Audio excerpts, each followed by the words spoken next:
thank you for joining us today. We have a special guest today. His name is David Wall, and he's a certified home inspector with Pillar to Post, serving the Durham region. And today we're going to talk about how do you prepare for a home inspection. Now this episode is for home sellers whom you just got notice that there's a home inspection scheduled for your house in a few days. So how do you prepare for that? And David Wall is going to give us some hints and insight on how to help you do that. David, thank you for joining us today. Appreciate that. Would you mind, before we start with our topic, giving our viewers an opportunity to find out who you are, what you do, your qualifications for talking about our topic today, and how they can get in touch with you? Okay. Well, I own the Pillar to Post in Durham region. My wife and I have operated that since 1995. I'm a registered home inspector. I'm a member of the Ontario, the Canadian, and the American Association of Home Inspection. I'm a national certificate holder, WET certified, member of the OBOA, Indoor Air Quality Auditor. I have a Bachelor of Science from Trent University. Oh, very impressive, very impressive.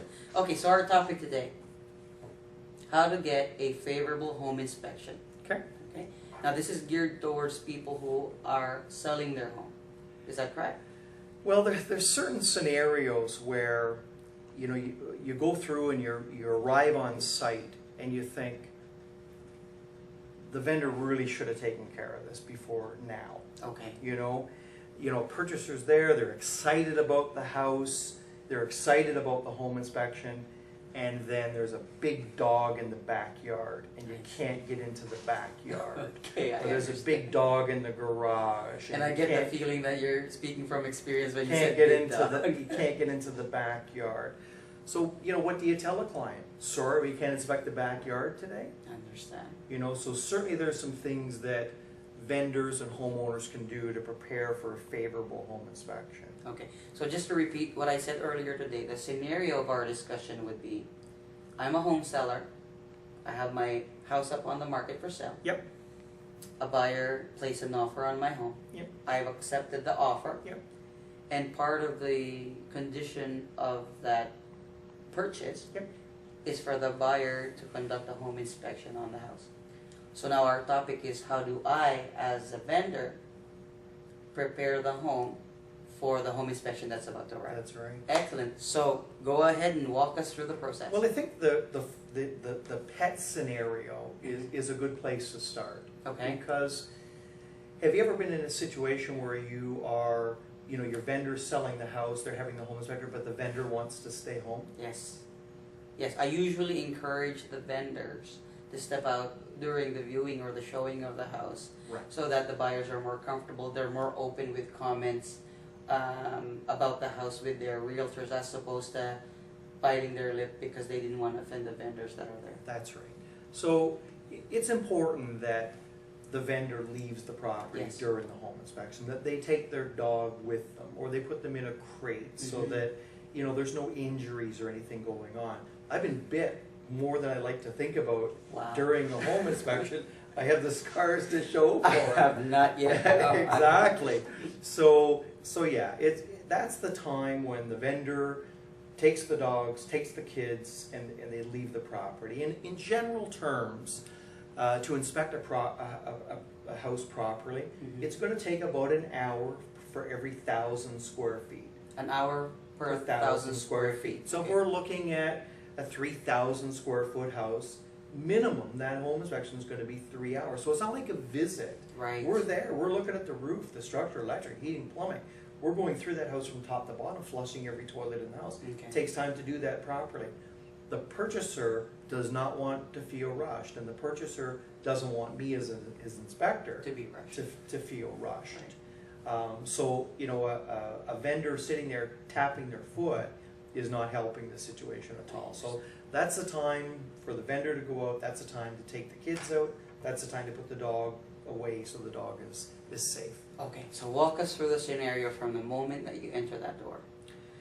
Well, we're going to start the house from the top to the bottom. One of the things that I think is important to have a favorable inspection is to have the decision maker attend the inspection. Okay. So that it's not a scenario where the person's going to be going through and the person who's going to be doing the maintenance or the repairs isn't there. Right. It's important to have the decision makers at the inspection, and that's not always possible. By decision maker, you mean the purchaser? The purchaser, Right. yeah, and sometimes with the purchaser, you know, there's a definite hierarchy as well. Right. So it's always helpful if the person who is the final decision maker is on site during Okay. during the home And inspection. in my practice, I make it a point that I'm there as well. Is that something that you're open to, or is that okay? I think it's very important that a realtor be there for a couple of reasons. Is that you know the clients better than we do, Right. and we're going through the house and we're looking at very specific items, and it takes time to do that. Okay. The other thing is that you need some security in the house. Right. So, for instance, you don't want all the neighbors coming through the house during a home inspection. You know, when the door is open and the inspector's bringing in his ladder. So certainly, you want some security in the house. You want some familiarity in the house, and the realtor is the one that can kind I of agree. help with that. And also, if when you're communicating to a client, you know, sometimes you might not do that particularly well. And sometimes a realtor would say, Dave, can you go over that one more time? Right. Because I didn't quite get that, and I'm not sure that the Joneses got that either. So, Okay. so we kind of like having the realtor as well. I agree. It's important that we have access to all the areas of the house. So for instance, we're going to be inspecting the roof, we're going to be inspecting the attic, we're going to be inspecting the electrical box. So we need to have access to those areas. If the house has a crawl space, we need access to those areas. And when I say access, it can't be that we don't have an extra half an hour to move all of the clothes out of the closets. You know, we don't bring jackhammers and things like that to be able to get into crawl spaces. So we need those spaces available. And the other thing is too is that we don't have an extra half an hour to be doing that. So it's important that we have access to the areas that we need to inspect. If we don't have access, it usually goes something like this. Raymond, normally I would inspect the attic, but it's screwed shut. So I'm not going to be able to inspect the attic today. What's that client thinking? He's thinking, well, there could be anything. There could be a monster in the attic. What could be behind What's that? behind door number one? Exactly. I agree. Yeah, so we need access to those areas. Maintenance schedules are always helpful. So for instance, if we're looking at a furnace that's 15 years old, the overall life expectancy of that furnace is it's near the end of its general life expectancy. Right. But here's how it sounds. If we're looking at a dirty 15-year-old furnace, it's going to sound like this. That furnace is 15 years old, it's near the end of its inspection, or end of its life expectancy, and it hasn't been cleaned for 5 years, and it's filthy. It doesn't sound good. Doesn't sound good. How's this sound? We got a furnace that's 15 years old. It was just serviced in the fall. It's in good working condition, and it's working well now. It's got about X amount of years left of service. Right. Same furnace, but two totally different scenarios because, Maintenance. yeah, it all comes down to maintenance. Same thing with fireplaces. Right. So you're looking at a fireplace. If the fireplace was serviced last year, leave that information out so the home inspector can see it. Okay. Leave that furnace. At my own house, what I do when I have the furnace serviced is I just tape that work order on a board right beside the furnace. So, Wow. so I know when the last time that furnace was serviced. So when you get to a house and you see that there's a maintenance record, as a home inspector, you can communicate that. This furnace is older, but it's been well maintained. Okay, so for example, if a year ago I had my furnace serviced, Yep. instead of putting that paperwork in a drawer somewhere in the room, it's beneficial for me to tape it right there so that it's accessible to you. Especially if you're selling the house. And then you can report it back to the buyer, how Exactly. well maintained it is. Exactly. Fireplaces, Mhm. right? You might be able to see up the fireplace, you might not be able to see up or down it. But if there's a sheet there saying that such and such was in and serviced that furnace in the fall, what are you able to tell the client? Exactly. You're able to tell the client, listen, this guy knows about fireplaces, he's had it serviced regularly, and that's a reputable company. Mhm. So there's certain areas that you're able to get to and not able to get to in a visual home inspection. So certainly communicating the maintenance on some of the major components is helpful. So other than fireplaces and furnaces, where else can you recommend we apply the same? Septic systems. Okay. Yeah, So, so if you're okay. buying a house on well and On septic, well and septic. Yeah. you want to have some documentation of when that septic was last inspected and who did Who the did it? inspection and pumping. Okay. And if not, then it really needs to be done before closing because Problems with septic can be very expensive. Even a minor repair can be, you know, several $100s. So septics would probably fall into that category as well. But furnaces, fireplaces, septic systems, you know, those are areas that are important. If a house has had a major catastrophe, and what I mean by that is that if the house was used as a grow-up 5 years ago, if the house had a flood in it, if the house had a murder in it, or if the house had a fire in it, the first time the purchaser hears about that should not be my inspection. So if the vendor knows that there's been a catastrophe in the house, they're not doing anybody any favors by not saying, as the realtor, I want you to know that 5 years ago, this house was a marijuana grow-up. And in my practice too, we make sure that we have full disclosure to the buyers. So by the time the buyer looks at the listing and decides whether they want to schedule a showing, they already know before they knock out the door what's going on. And that's why people hire you, because you do the due diligence. Yes, we do. But I can tell you, if I get up into an attic and there's evidence that that house was a marijuana grow-up, that's the end of the inspection. Or if I get up in the attic and it's had a major fire, and the first time that that person has heard about the house is at a fire is during my inspection, we're all done. Inspection's done. Yeah, deal's done. He writes me a check. We're all done at the end of the day. And now the deals fall apart over a known defect that should have been well disclosed. The other one. The tougher one are things like murders. You know, like lots of houses have had fires. People know that insurance companies fix houses have had fires. But again, that's probably something that should be enclosed. Murders are a little bit more difficult. You probably have to deal with those types of disclosures more than I do. During the home inspection, it's important that if you have any firearms in the house, that they are stored properly or they're removed from the house. During the inspection. Right. Before the inspection even happens. Right. So I just did an inspection on Saturday that had a gun in the closet. Now, couple of issues.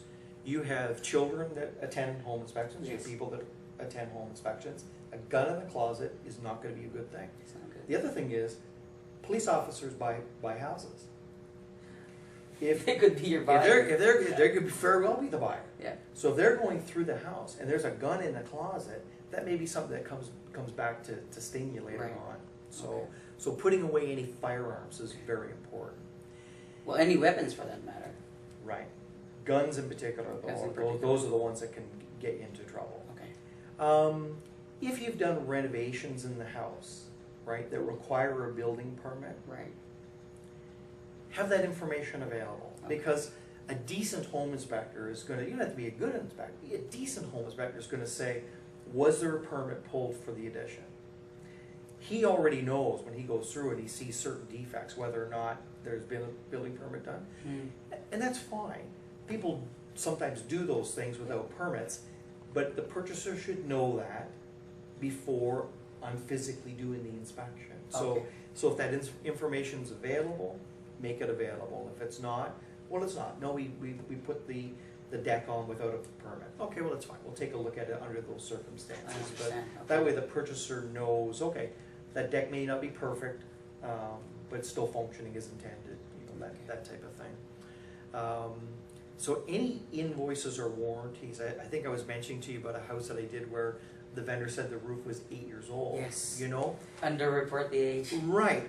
So if you have an 8-year-old roof, it probably has some warranty left on it.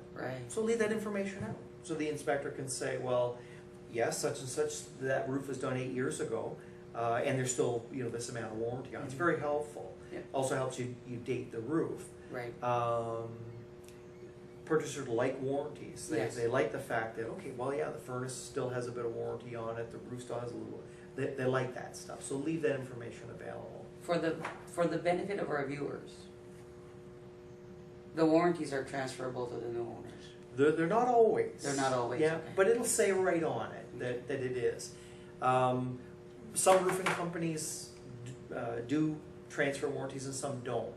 But the reality is this: there's no money in a callback. So if a guy's going to warranty the roof for you, Right. he probably did a good enough job because he'd want to come back and fix it anyway. I You know what I understand, mean? So even if it's not a transferable warranty, the fact that he did a good enough job to warranty it for you Right. is probably telling you that he used quality materials Exactly. and he did a good job. Okay. And your average buyer, I mean, with the people that I work with, the warranty is a bonus. But simply the fact that, let's say the roof is below X amount of years old is good enough for them. Yeah, absolutely. Yeah, very, very, very helpful. Now, just to go on the roof, what would you say would, like, I know there are different types of roofing material. What is the age of the roof where it's supposed to raise some flag that, you know, the purchaser may end up spending a lot of money?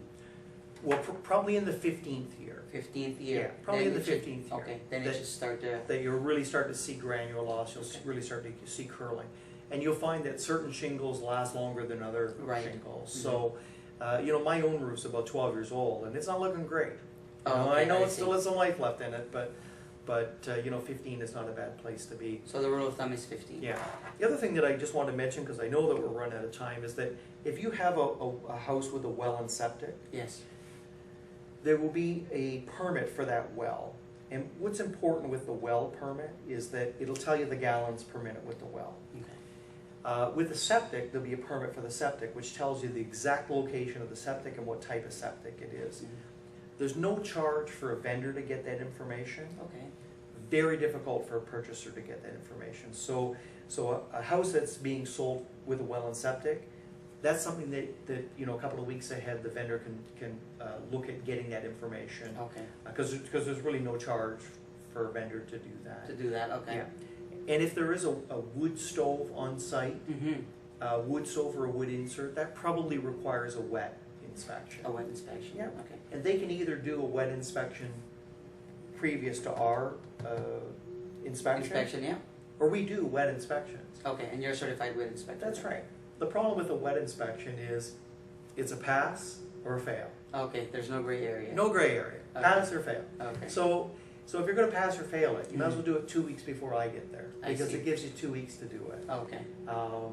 So that it gives you a pretty good list of things that a homeowner Exactly. can do to have a favorable inspection. Okay. Just going back to the wet, for the benefit of our viewers, could you let our viewers know what a wet inspection is, what it stands for, and what is it about? Well, WET's an acronym for Wood Energy Technology Transfer. Okay. There really is no such thing as a wet certificate. Okay. What you're asking for is, does my wood stove or wood insert meet the criteria of the code? The code, yes. And the inspector will do that inspection on it, and it'll either meet it or it won't meet it. Oh, okay. Well, thank you very much for your time, David. As you know, there's a lot of other topics that we may not have covered today because of time constraints. But if you do have any questions specific to our topic today on how to get a favorable home inspection, don't hesitate to contact Dave. Dave, how can they get in touch with you? Just my name, so david.wall@pilotables.com, and our website is pilotables.com/Oshawa. Thank you. Okay. Well, thank you for joining us today. We will be posting Dave's contact information at the end credits of this video. Please don't forget to subscribe to our future videos where you can find other informative videos with our special guest David Wall. Until then, thank you and have a good day.